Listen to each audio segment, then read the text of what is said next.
I guess I have to say, first of all, that I feel almost a little bit out of place here, a hurler amongst all you, what I consider to be bohemian creative types who I never really would have mingled too well with.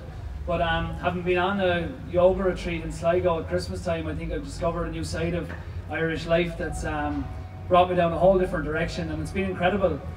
And I guess where this probably started from, where I find myself on a stage here talking about the passionately curious, is that I've always been passionately curious about hurling. It's been what I've really loved all of my life.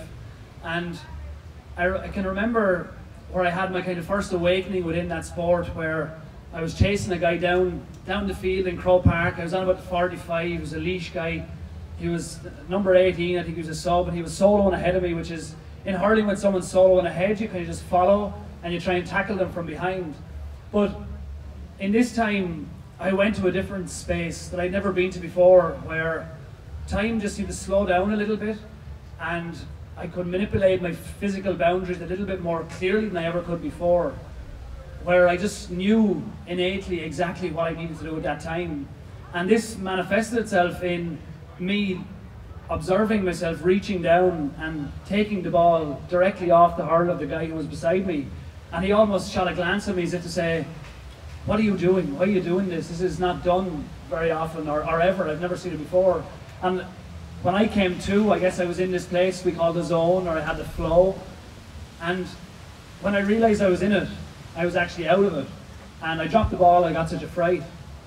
And I realized that in all of us, in that very same essence that I was in at that time, that's alive in all of us as every part of Irish society, because hurling, aside from the GAA side of it, is something that's in our cultural fabric. It's in the food we eat, it's in the air we breathe, it's everywhere, because it's such a strong part of the Irish cultural tradition.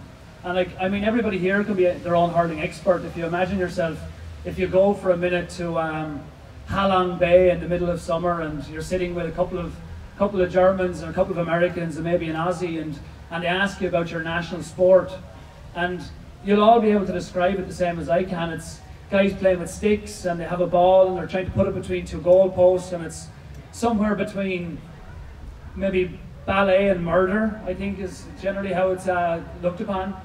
And this has kind of made me realize that once you have that same expression, and I shared this on the yoga retreat with the great Irish fiddler Caoimhín O'Rahilly, and we were locked in conversation, and Caoimhín is a theoretical physicist, so he thinks about music in a way that I've never ever come across before. And he was talking about that moment of expression, that very first time the bow is about to hit the fiddle, and he says that what binds him is that he's not bound by anything essentially. The next note that he plays may be the note that all other music has led up to, that it's this perfect creation that mirrors the very first creation that ever was, the very first moment there was a molecule created when we went from something to nothing.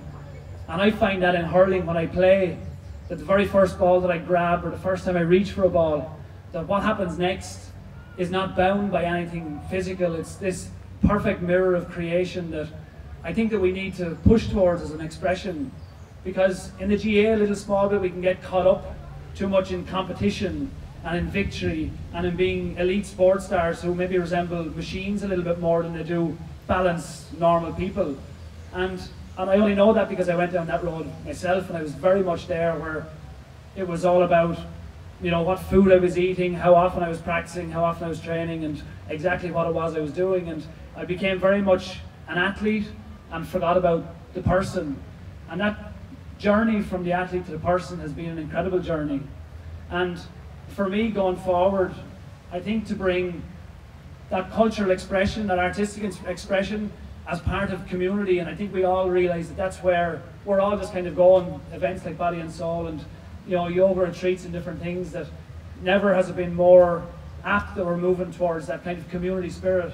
And I think as the GAA, we have a responsibility to bring in and to make, I guess, the more culturally expressive, or the more dynamic, the more artistic sides of society, to bring all those in under, you know, one banner of, hey, this is our expression, this is who we are, and this is what we can all be part of.